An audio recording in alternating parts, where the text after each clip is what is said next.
एक बार चार लड़के मुंबई घूमने गए और वहां पर उन्होंने एक टैक्सी भाड़े पे की। एक्चुअली उस टैक्सी के ड्राइवर सरदार जी थे। अब हुआ कुछ यूं कि बोरियत की वजह से वो चारों लड़के जोक्स क्रैक करने लगे और उनमें से कुछ जोक्स सरदारों पर थे। जब भी वो सरदारों वाले जोक्स क्रैक करते, सरदार जी को बड़े ध्यान से देखते, लेकिन सरदार जी कोई रिएक्शन दे ही नहीं रहे थे। जब पूरा दिन खत्म हो गया तो उतरते वक्त उन चारों लड़कों ने सरदार जी को कहा कि हमने सरदारों पर इतने जोक्स क्रैक किए, आपको बुरा क्यों नहीं लगा?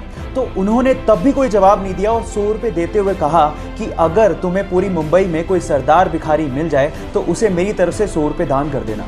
वो चारों लड़के पूरे दिन मुंबई घूमते रहे, लेकिन उन्हें कहीं सरदार भिखारी दिखाई नहीं। तब उन्हें समझ में आ गया कि हम मजाक जरूर उड़ाते हैं, लेकिन इससे मेहनती लोग होते भी नहीं हैं। गाइस, इन सरदारों के लिए एक हार्ट तो बनता है।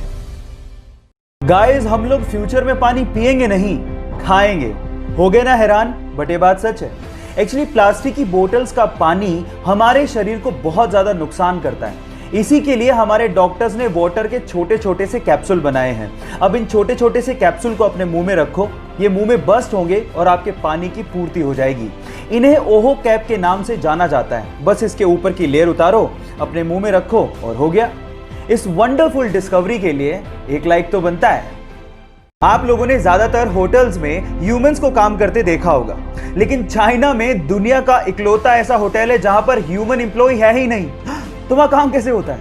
वहां काम होता है रोबोट्स के द्वारा, छोटे से लेके बड़े काम तक, रिसेप्शन से लेके रसोई में खाना बनाने तक और उसे परोसने से लेके सफाई तक का काम रोबोट करते हैं। और इन सारे रोबोट्स को एक सेंट्रल कंप्यूटर कंट्रोल करता है। वहां पर रूम को खोलने के लिए फेस लॉकिंग सिस्टम लगा हुआ है। गाइस, इस पूरे होटल को चाइना की अलीबाबा कंपनी ने बनाया और इसका नाम है फ्लाइजू। ऐसी टेक्नोलॉजी, ओह माय गॉड, मैंने तो पहले कभी नहीं देखी। आप लोगों ने कैप्टन अमेरिका के हाथ में शील्ड को तो देखा होगा और उसको देख के शायद ऐसा महसूस होता होगा कि काश हमारे देश की सेवा में लगे और रक्षा में लगे सैनिकों के हाथ में ऐसी शील्ड होती ताकि उनकी जान को बचाया जा सकता।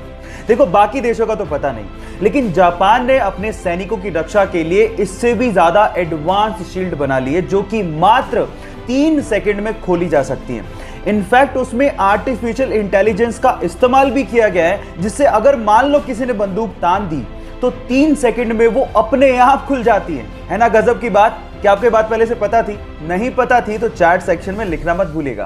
प्लास्टिक हमारे लिए, एनिमल्स के लिए, समुद्री जीवों के लिए और इस एनवायरनमेंट के लिए बहुत खतरनाक है, क्योंकि इसको यूज करने के बाद उसका क्या किया जाए ये नहीं पता, क्योंकि अपने आप से खत्म नहीं होते। अब इसका ऑल्टरनेट क्या है? साइंटिस्ट लोगों ने इसका ऑल्टरनेट निकाल लिया है, जिसे हम सोलू बैग के नाम से जानते हैं। एक्चुअली सोलू बैग कैल्शियम कार्बाइड और नेचुरल रबर के कॉम्बिनेशन से बनाया जाता है। अब ये दिखता है एकदम प्लास्टिक के जैसा है, लेकिन इसकी खास बात यह है कि जैसे यूज करने के बाद अब इसको पानी में डालेंगे, ये पानी में चुटकियों में डिसॉल्व हो जाता है।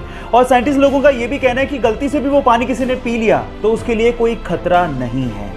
बस प्रॉब्लम यह है कि मॉनसून के दिनों में इसको इस्तेमाल करना थोड़ा सा डेंजरस है, क्योंकि अपने आप से डिसॉल्व हो जाता है। लेकिन अपनी प्रकृति के लिए हम लोग इतना कॉम्प्रोमाइज तो कर ही सकते हैं। क्या आपको पहले से बात पता थी? और नहीं पता थी तो चैट सेक्शन में लिखना मत भूलिएगा।